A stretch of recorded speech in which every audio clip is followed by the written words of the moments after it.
Assalamualaikum warahmatullahi wabarakatuh.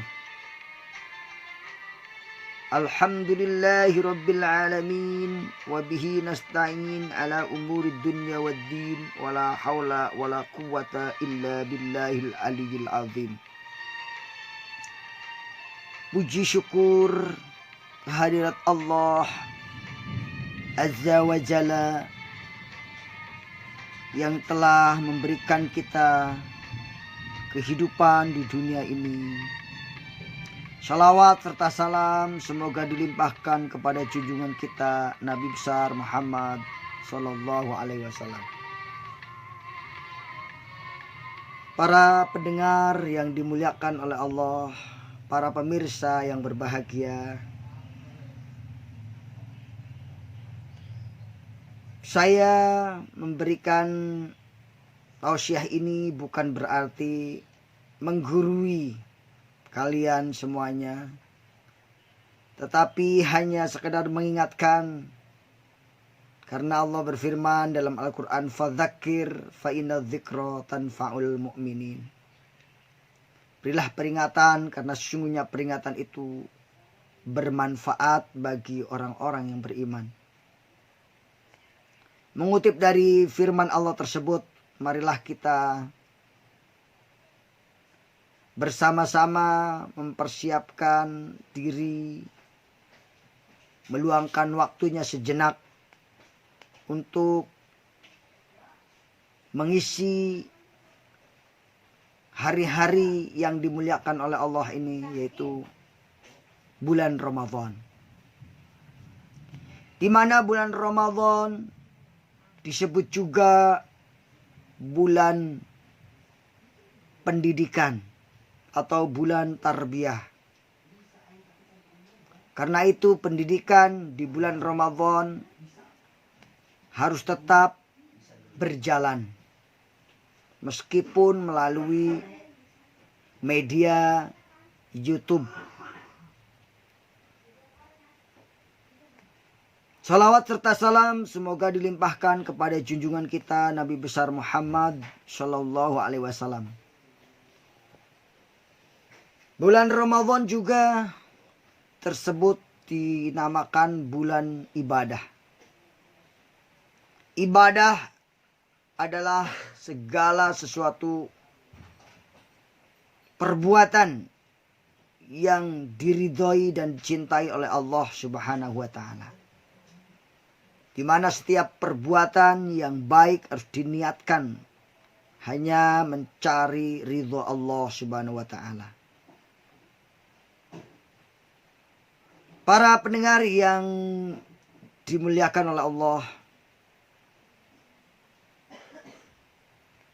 ibadah yang sering kita lakukan dan menjadikan santapan kita sehari-hari yaitu sholat. Sholat agar memperoleh pahala yang lebih banyak, yang dicontohkan oleh Rasulullah, yaitu dilakukan dengan cara berjamaah.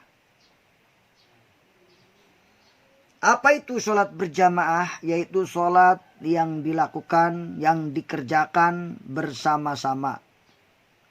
Paling sedikit 2 orang.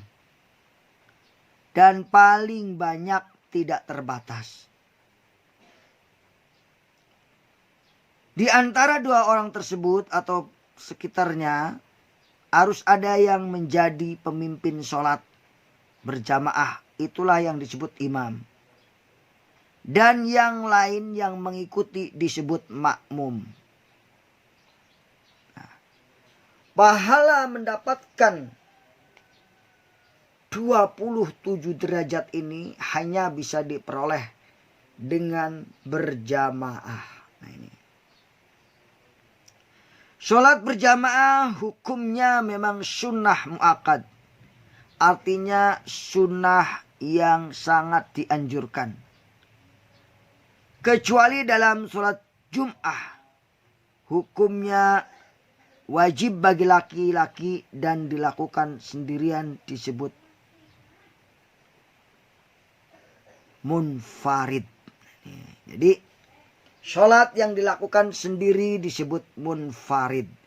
Sholat yang dilakukan berdua atau bertiga, yang satu jadi imam, yang lainnya jadi makmum, disebut sholat berjamaah. Nah, di antara hikmah dari sholat berjamaah ini banyak, yaitu kita dapat bersilaturahim, bertukar pikiran atau berdiskusi, dan bisa memecahkan masalah bersama. Namun kita jarang melihat orang habis sholat, wirid, kemudian berdiskusi, ngobrol itu. Dan kadang-kadang ngobrol itu dilarang. Padahal biarkan orang itu ngobrol, asal ngobrolnya dalam rangka beribadah kepada Allah. Jadi fungsi masjid bukan hanya untuk sholat berjamaah, tetapi untuk bersilaturahim, untuk berdiskusi, untuk bertukar pikiran dalam rangka menyelesaikan masalah yang dihadapi oleh saudara kita.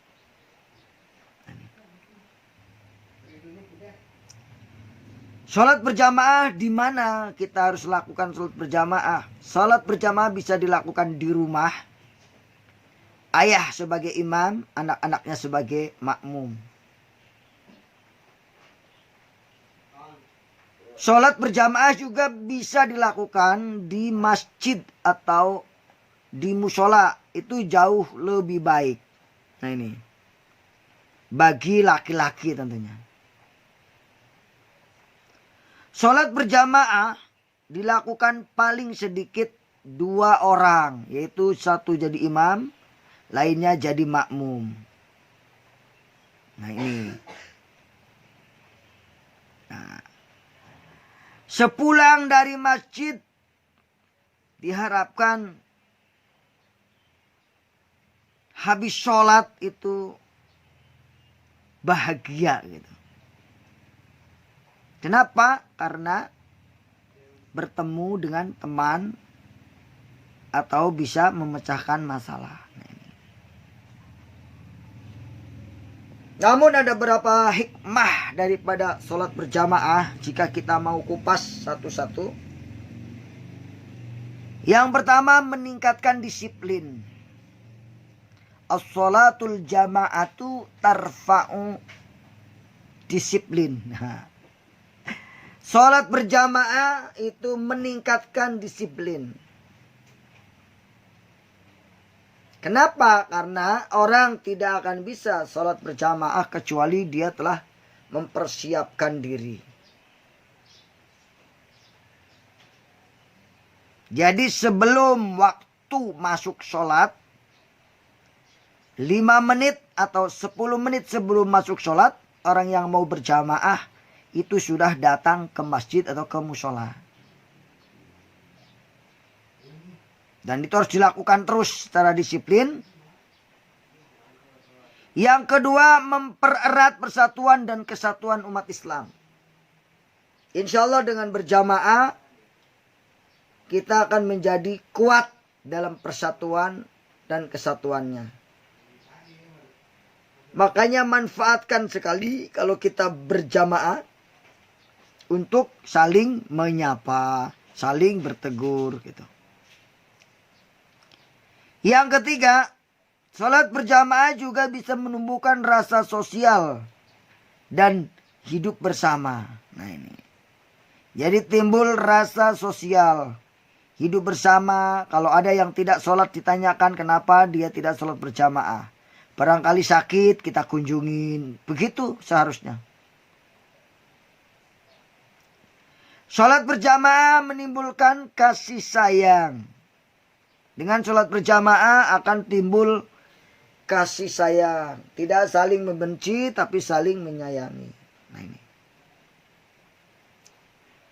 Yang selanjutnya, yang kelima, sholat berjamaah dapat menumbuhkan sifat tolong menolong. Nah ini. Nah ini. Bagaimana hadisnya? Sholat berjamaah akan dapat 27 derajat. Ini perlu kita hafalkan dan kita tanamkan dalam kehidupan kita. Rasulullah Shallallahu Alaihi Wasallam bersabda, "Sholatul jamaati, sholat berjamaah, afdolun, lebih utama, min sholatil faddi, daripada sholat sendiri, bisab'i wa isrina, dengan 20 darajatan, darajat." Kalau kita sholat sendiri, pahalanya hanya 1 derajat. Sedangkan sholat berjamaah, pahalanya 27 derajat. Hadis riwayat Tirmidzi, wan Nasa'i, dan Ibnu Majah. Sholatul jamaati afdalu min sholatil fadhi bi'asab'i wa isrina darajah. Rawahul Bukhari Muslim wa Tirmidzi wan Nasa'i wa Ibnu Majah. Jadi hadis ini diriwayatkan oleh 3-4 orang, Bukhari dan Muslim, Tirmidzi, Nasa'i, dan Ibnu Majah. 5 orang yang meriwayatkan hadis ini.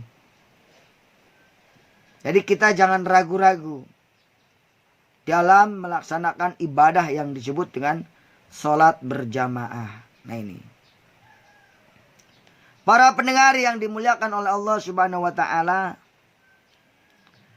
hadis tentang sholat berjamaah tadi menjelaskan tentang keutamaannya. Nah ini keutamaannya, yaitu dengan sholat berjamaah mendapatkan keutamaan 27 derajat dibanding dengan sholat sendiri.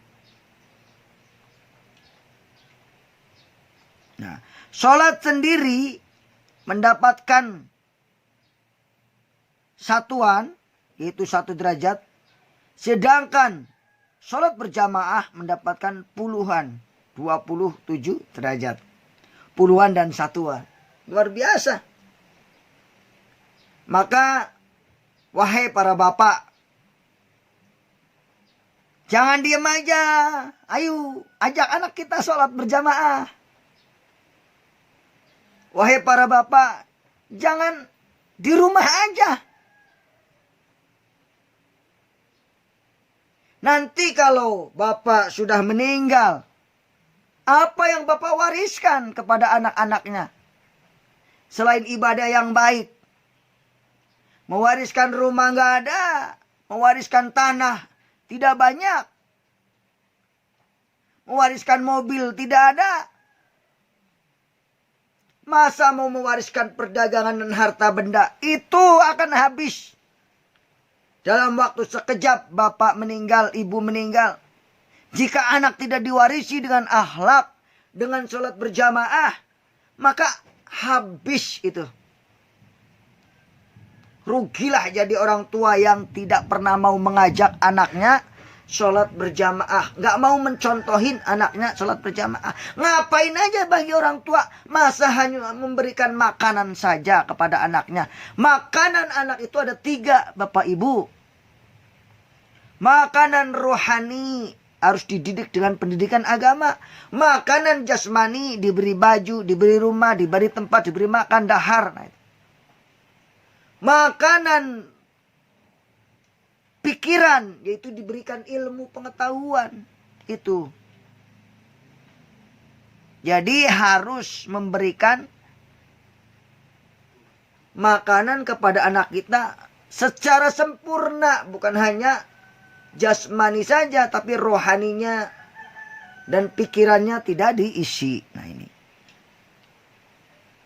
Wahai para bapak, mumpung masih ada usia, mumpung masih ada umur, ayo contohin anaknya ke musola, ke masjid berjamaah.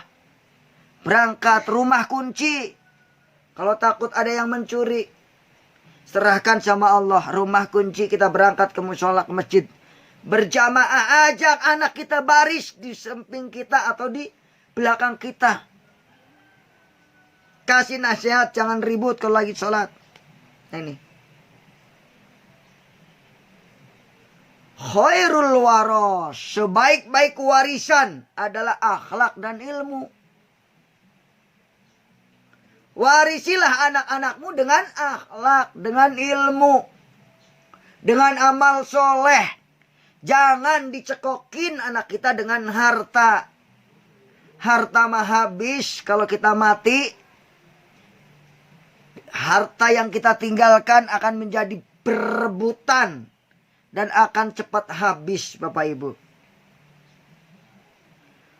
Khairul waros, warasatul ilmi wal amal. Sebaik-baik warisan itu adalah warisan ilmu dan amal.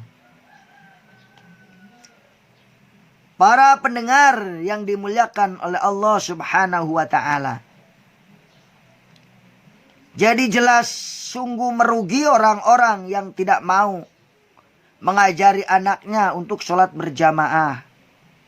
Mengajak tetangganya untuk sholat berjamaah. Kenapa? Sholat berjamaah itu pertama afdol. Afdol itu artinya lebih utama. Yang kedua, sholat berjamaah itu derajat. Mendapat 27 derajat tuh. Udah afdol, dapat 27 derajat lagi. Para pendengar yang dimuliakan oleh Allah Subhanahu wa ta'ala. Semoga kalian dan saya tetap berada dalam petunjuknya. Dan mudah-mudahan yang mendengar tausiah ini, terutama bapak-bapaknya, sama Allah dibukakan hatinya oleh Allah. Untuk sesegera mungkin memberi contoh kepada anak-anaknya. Bersama-sama melaksanakan ibadah sholat berjamaah. Demikian yang dapat saya sampaikan. Apa yang benar datangnya dari Allah, yang salah dari saya, mohon maaf. Bila ada kata-kata yang kurang berkenan di hati, semoga Allah mengampuni dosa-dosa kita semuanya. In uridu ilal islah mastata'tu wa ilaihi unib. Ghafarallahu lana walakum. Amin ya rabbal alamin. Billahi taufiq walidayah. Wassalamualaikum warahmatullahi wabarakatuh.